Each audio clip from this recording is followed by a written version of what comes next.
Welcome to the Cowbell Kingdom postgame show, where the Sacramento Kings fall to the Los Angeles Clippers here at Sleep Train Arena by a final of 116-105. Sacramento Kings cannot defend the three, and once again it comes back to haunt them. Be it Chris Paul or J.J. Redick or former Sacramento King Hedo Turkoglu, they just didn't guard any of them, and they lit the Sacramento Kings up. They go 17 of 37 from behind the arc, including 8 of 12 in the deciding fourth quarter. The Clippers just caught fire and could not be stopped. The Kings have not figured out a way to defend the perimeter all season long, and tonight it cost them. They got outscored an incredible 51-9 on three-point attempts. That's a 42-point differential between what the Clippers scored behind the arc and what the Sacramento Kings scored behind the arc. The Kings were the aggressor in this game. They did a really nice job getting to the line. They outscored the Clippers 48-26 in the paint, which is very nice.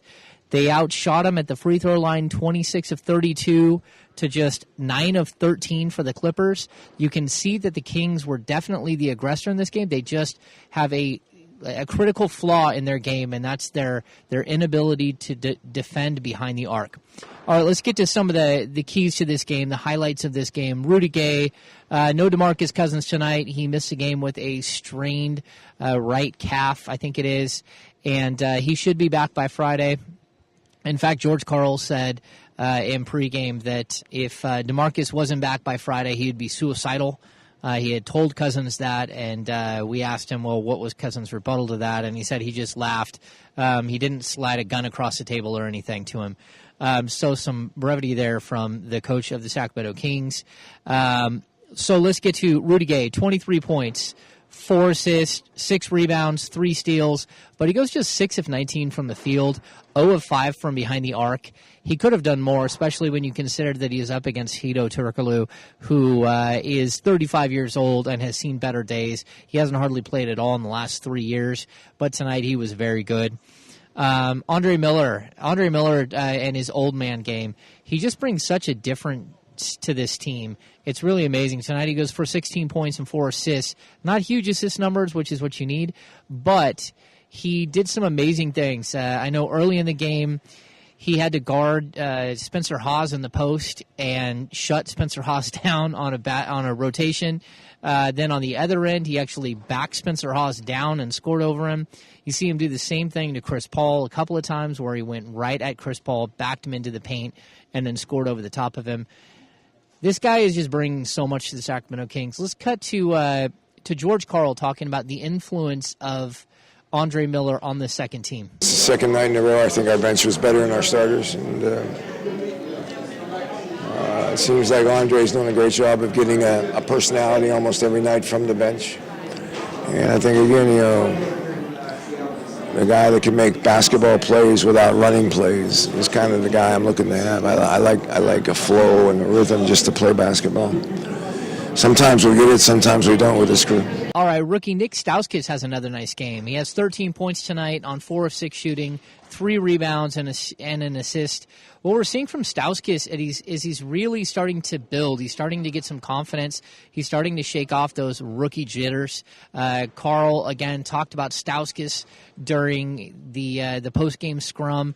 It seems like Stauskas loves to have the ball in his hands. He's not so much a set shooter, which the Kings, that's what they were hoping they got, but what he is a guy that likes to dribble, likes to move a lot with the ball, and it's been very productive when they get him in the right situations. On the defensive end, he's struggling. He still needs to learn how to fight through picks, fight around picks, know where his offensive player is going and try to meet him there. That is a lot of these three-point attempts that we're seeing. And Stauskas is getting plenty of time right now. Ben McLemore is in a major league funk. Tonight he goes scoreless, 0 of 5 from the field. I think he got pulled after 4 or 5 minutes of play. George Karl has kind of had enough of the Ben McLemore high and low situation that we've seen over the last couple of weeks. Now, Ben McLemore did have some x-rays before the game. He hurt his thumb or his hand, but I'm told that nothing came up on the x-ray, that he's just fine, that it's not an excuse that anyone wants to use at this point. All right, Jason Thompson starting Again, with no DeMarcus Cousins, it was Ryan Hollins and Jason Thompson in the starting backcourt. They're really having a tough time finding a spot for Carl Landry. Landry has started, but he's hardly played even though he starts. This team wants to run, they want a gun, and Carl Landry cannot run and cannot gun at this point. So we're seeing a lot of different looks from George Karl, including tonight Jason Thompson, Ryan Hollins, and Reggie Evans as the primary post players. Jason Thompson, 12 points, 8 rebounds, a solid performance, not great. He held Blake Griffin in check for most of the night. Ryan Hollins, when he was in the game, he had 9 points, I think 3 rebounds, only played 14 minutes. But Hollins did a really nice job against DeAndre Jordan. Definitely kept him in check, and that's something that you need from your bigs when they come in and have to play major minutes in place of DeMarcus Cousins, who's missing the game. Reggie Evans, again, goes for 8 points and a team-high 11 rebounds in 23 minutes. He's still one of the best rebounders in the game per minute. If you give him time, he comes in and he absolutely dominates. All right, Derek Williams adds 11 points off the bench. Funny thing tonight, we talk about the Kings bench, how ineffective they are all the time. It seems like it's a common thread that we talk about here on the podcast. We talk about it on the postgame show. Tonight, the bench actually outscored the starters 53-105. Let's cut to George Karl talking about the Sacramento Kings bench. All right, so let's get to our 3 keys to the game. The de-stress test. How does the Sacramento Kings defense hold up against one of the best offenses in the league? They come in allowing 121.5 points against the Clippers this season. Tonight, they gave up 116. The couple of keys that I'll point to why they lost this game. Number one, they allowed the Clippers to shoot 51% from the field.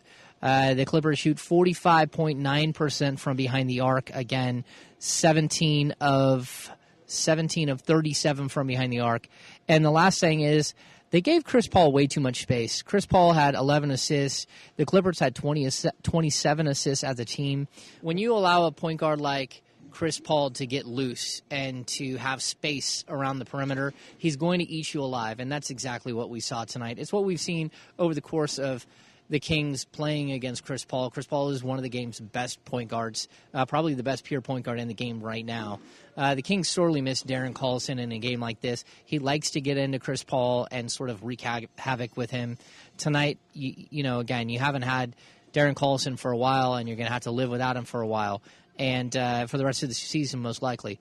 Ray McCallum has an okay game, but really he's struggling to get into the defensive mindset that he had coming off the bench. As a starter, he has not been good defensively. Let's get to our second key, which is a three-point struggle. Not only do the Kings just leak like a sieve when it comes to guarding the three, but they can't hit the three either. Tonight, 3 of 17. Rudy Gay 0 of 5. We had no one did anything great from behind the arc. Stauskas did hit a 3, which was nice to see. This team needs to find perimeter shooters in the offseason. It's probably priority number 1 is to surround DeMarcus Cousins with better shooters. As of right now, they have very little to offer behind the arc, and it's really tough to focus your dribble drive offense when you've got no one to space the floor. Let's get to our third key, which is bad blood. These two teams have gotten chippy of the past, but a lot of that is Matt Barnes, Sacramento's finest, Matt Barnes from Del Campo High School. It's also Chris Paul against DeMarcus Cousins. Clearly, those two do not like each other on the court. And DeMarcus Cousins doesn't play tonight, so we don't really see a lot of the chippiness. Things got a little loose late in the game. I know Rudy Gay and Blake Griffin had some words for each other. There were a couple other guys that, kind of jawing at each other. That's going to happen when you have Reggie Evans in a game, too. Things get out of control quickly. Same with Ryan Hollins. Ryan Hollins is a guy who typically has issues against teams, even, ex-teammates like the Clippers where he played last season. But tonight, not a ton of chippiness. And for that matter, the Clippers didn't play much defense either. I mean, they yielded 105 to the Kings. And it could have been worse if the Kings could have hit their outside shot. All right, let's get to our MVP for the game.